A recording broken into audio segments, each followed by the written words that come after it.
Something broke inside the PGA Tour this week, and the two men at the center of it are the last people anyone expected to be standing on opposite sides. This is not a locker room disagreement between a journeyman and a sponsor's exemption.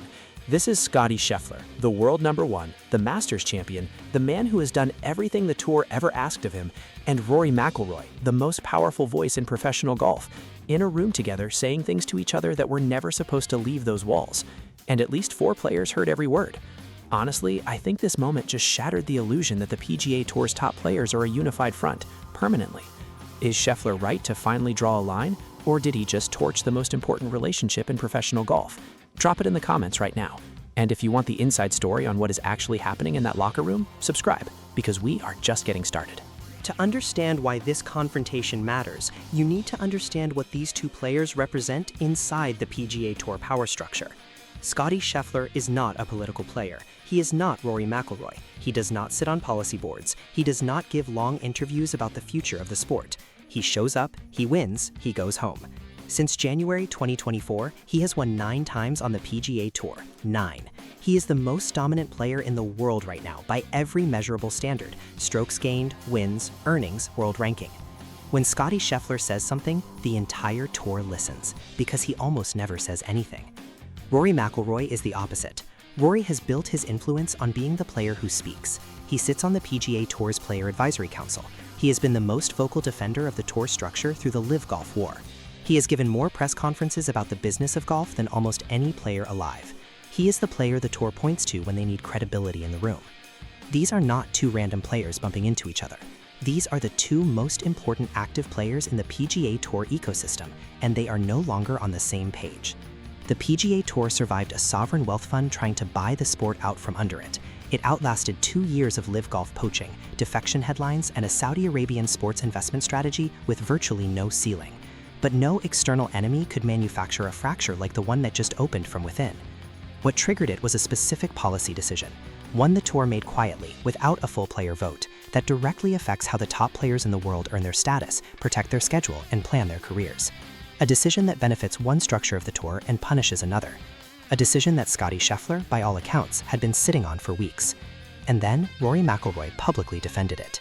That was the match.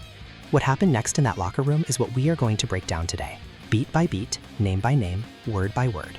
Scottie Scheffler is the 2024 Masters champion, the reigning PGA Tour Player of the Year, the #1 ranked golfer on the planet. He is not someone who does locker room theater. He is not someone who plants stories with reporters. He does not leak, he does not posture, which is exactly why what he said carries the weight that it does. He said enough. According to sources with direct knowledge of the confrontation, multiple players who were present and have spoken to people close to this story, Scheffler confronted McIlroy directly over the tour's new scheduling and point structure that effectively concentrates power and prize money into a smaller tier of elite events, while reducing the earning power of players ranked just outside the top 40 in the world.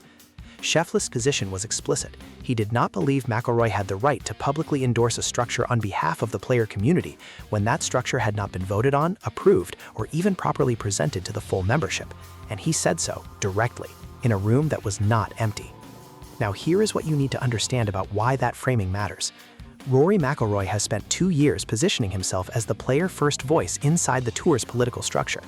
Every time the tour commissioner made a decision that caused friction, Rory was in the press conference saying the players were consulted, the players were heard, the players understand the long-term picture.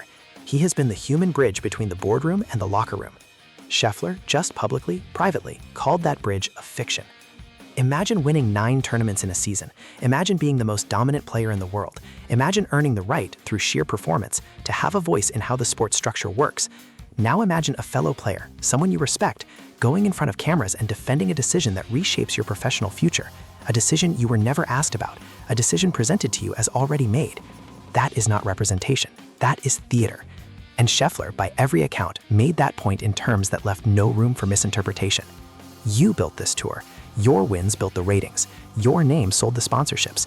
Your excellence gave the commissioners something to point at when the Saudis came knocking. And the moment a structural decision needed defending in public, the player they chose to do it was not you. It was the player who would say yes. That distinction between the player who performs and the player who politicizes is exactly what this confrontation exposed. The reaction from players who witnessed it or heard about it was not shock that Scheffler disagreed with McIlroy. The reaction was that Scheffler chose this moment, This specific moment, after weeks of watching McIlroy carry water for a decision the full player body never sanctioned, he waited, he watched, and then he drew a line. Did Scheffler have the right to confront McIlroy directly over his public statements, or does Rory's seat on the advisory council give him the authority to speak for the player community? And here's the real question underneath that one. Who actually represents the players in 2025? The ones who win or the ones who talk? Drop it in the comments. I read every single one. What makes this confrontation different from normal player disagreements is not the anger in the room. Players disagree. Locker rooms have tension. That is not news. What makes this different is the specific accusation Scheffler leveled, that McIlroy was not speaking for the players. He was speaking for the tour. And that accusation, if it holds, does not just damage McIlroy's credibility, it dismantles the entire narrative the PGA Tour has built around player governance for the last 3 years. Scheffler is not the only player who has reached a breaking point. Jon Rahm left for Live Golf. He was honest about why. Brooks Koepka left. He was honest about why. But the players who stayed, the ones who publicly committed to the PGA Tour through the most turbulent period in the sport's history, those players were given a promise. The unspoken contract was direct. Stay loyal, back the commissioner, reject the Saudi money, endure the chaos. We will protect your ability to earn, to compete, and to build your career on a system that rewards performance above everything else. That was the deal. That was the reason players like Scheffler, like Xander Schauffele, like Collin Morikawa turned down conversations with Liv and stayed on the PGA Tour. That contract has now been broken. Not dramatically, not in a single headline. It has been broken in the way institutions always break their promises, incrementally, administratively, through structural changes that individually seem minor and collectively represent a complete restructuring of the original agreement. The new points and scheduling framework reduces the number of events where players outside the top tier can meaningfully compete for the status they need to protect their cards. It concentrates the best fields into the signature events. It effectively creates a two-tier professional tour, one for the elite, one for everyone else. And it does this while publicly claiming to celebrate competitive depth and player opportunity. Here is the question nobody in the commissioner's office is willing to answer on record. Is this the PGA Tour building a better version of professional golf, or is this the PGA Tour building a more marketable television product that happens to feature professional golfers? Because those are not the same goal, and the structure being built right now optimizes for one of them. Xander Schauffele, the 2024 Open champion, one of the most decorated players of his generation, has not publicly detonated on this issue, but people inside the tour have heard his frustration. He won 2 majors in 2024. 2! And he is watching a framework take shape where the players who win the biggest events get more access to more big events, while the players ranked just outside that tier have their competitive opportunities quietly narrowed. That is a feedback loop that serves the already elite. It does not serve the sport. The rich get richer. The tour calls it elevation. Now here is the part nobody is talking about. The PGA Tour's Player Advisory Council, the body Rory McIlroy sits on, the body that is supposed to provide player input before major structural decisions, did not vote on the framework that Scheffler is objecting to. They were briefed on it. There is a difference. A briefing is not consent. A briefing is not a vote. A briefing is a courtesy notification that a decision has already been made. McIlroy knows this. He knows the difference between a policy council and a rubber stamp. He has been in enough of those rooms to know which one he was in when this framework was presented, and yet he went on record defending it as a player-driven process. That is the specific thing Scheffler confronted him on, not the policy itself, not the framework details, the characterization, the public statement that players had meaningful input into a decision that was handed to them on paper and called collaboration. You sat in that room. You heard what a briefing sounds like. You know the difference between being consulted and being informed, and you went in front of cameras and called it player governance. Every player who stayed loyal through the Live War, every player who trusted that this institution would protect them, heard what you said, and every single one of them is now asking the same question. Who is Rory McIlroy actually representing? That question is now live inside every locker room on the PGA Tour, and it is not a question that gets answered with a press conference statement. It gets answered over time, through actions, through what happens the next time a structural decision needs defending in public. But here is where the confrontation gets more complicated, because one of the most respected players in the world has looked at this same situation, the same framework, the same controversy, the same locker room tension, and come to a completely different conclusion. The last name you would expect to defend the PGA Tour's position right now is Collin Morikawa. Morikawa is the 2021 The Open champion. He is meticulous, analytical, and, more than almost any player of his generation, someone who thinks before he speaks publicly. He is not a commissioner loyalist. He is not someone who courts political favor. He is, by reputation inside the tour, one of the most genuinely independent voices in professional golf. If you stayed loyal through the LIV war, gave the tour your name and your credibility in the biggest fight professional golf has ever faced, and then watched the framework shift without a real player vote, would you walk? Be honest. Drop it below right now. And Morikawa looked at the situation and said the elite event structure, over the long term, is good for the health of professional golf. He is not wrong that something needed to change. The pre-LIV PGA Tour had a legitimate problem.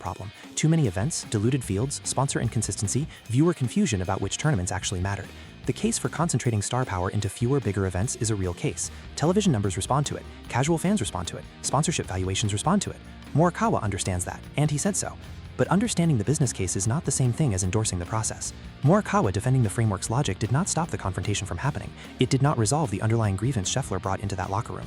Because Scheffler's objection was never that the framework was wrong in every detail. His objection was that it was done wrong, that the players who built the leverage the tour is now monetizing were not given a real voice in how that leverage gets structured.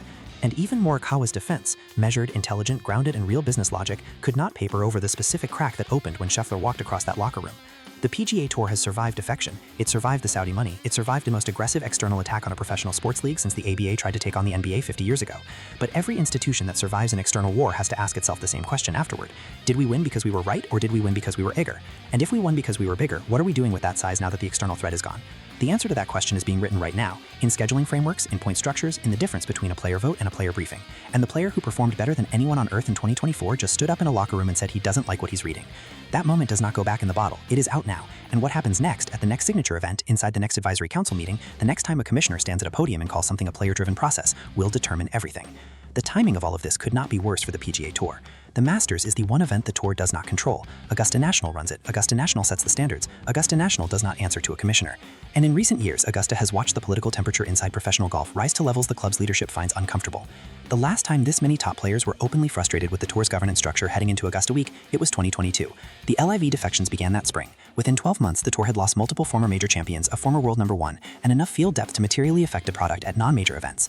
The commissioner's response was to characterize the defectors as mercenaries and the Tour's structure as player first. That talking point lasted 18 months before the Saudi framework negotiations made it obsolete. Now the commissioner is using similar language again. Player-driven, collaborative process, long-term health of the game. The players who stayed loyal are hearing those words and cross-referencing them against what actually happened inside the policy council. The Scheffler-McIlroy confrontation will not be the last conversation like this one. It will be the first of many, because the players who witnessed it or heard about it are now doing their own math. If the world number one is willing to say publicly, privately, that the process was broken, what does that give permission for everyone else to say? And here is the loaded question sitting at the center of all of this. The PGA Tour commissioner, whoever's making these structural decisions, is not wrong that the sport needed to evolve. Elevation is a real strategy. Concentration of marquee events is a real strategy. But there is a version of that strategy that brings the players along and a version that does it to the players. Right now, the players who matter most are telling you which version this is. The question is whether anyone in that boardroom is willing to hear it before the next locker room conversation goes somewhere worse. Step back from this specific confrontation for a moment. Step back from Scheffler versus McIlroy. Step back from the locker room, the advisory council, the framework details. Look at the pattern. The PGA Tour spent 2 years telling the world that what made it different from LIV golf was the players, not the money, not the sovereign wealth fund. The players, the organic competition, the genuine meritocracy, the idea that on the PGA Tour you earned your place every single week. That was the moral argument. That was the brand argument. That was the reason staying on the PGA Tour meant something beyond the paycheck. That argument is now being quietly dismantled by the tour itself. When you build a structure that concentrates access and prize money into the top tier, when you design a system where the elite get more access to elite fields, you are not building a meritocracy, you are building an aristocracy. You are building a system where the people already at the top have the most tools to stay there, where breaking through from the outside becomes structurally harder, where the young player trying to crack the top 50 faces a different game than the player who is already inside it. That is not what separated the PGA Tour from LIV golf. LIV golf was built on guaranteed money for established names. It was a closed system that rewarded history over performance. The PGA Tour said it would never become that. You stayed, you sacrificed the guaranteed money, you competed week after week because you believed in a system that rewarded what you did, not who you were. And now you are watching that system reconfigure itself in ways that look, from the outside, like exactly what you walked away from. The only difference is the aesthetics. This is not about Scottie Scheffler and Rory McIlroy. That confrontation is a symptom. The disease is a professional golf tour that spent 3 years telling players it valued their voice and is now demonstrating through its actions exactly how much that voice is actually worth when it inconveniences the business plan. Is the PGA Tour building the greatest version of professional golf, or is it building the most profitable television product that happens to feature the greatest players in the world, regardless of what gets sacrificed in the process? Drop your answer right now, because that distinction matters more than anything else happening in this sport. What Scheffler did in that locker room, whatever words he used, whatever temperature the room reached, was force that question into the open. You cannot put it back now. It is in the air. Every player on tour is breathing it. The only remaining question is what they decide to do with it. Here's what happens next. The next signature event puts Scheffler and McIlroy in the same field, the same facilities, the same media center. One of them will be asked about this, directly, on camera, and the answer, or the non-answer, will tell you everything you need to know about where this goes from here. If McIlroy walks it back, the tour has a window. If Scheffler goes public with any version of what happened in that locker room, the window closes. The dominant player in the world drew a line this week. That line does not move, and the tour has a very short amount of time to decide what it is going to do about it. If you want the inside story on what happens when these players walk into that media center and somebody asks the question nobody is supposed to ask, subscribe, because the loudest voices in this story have not spoken yet. This is not over.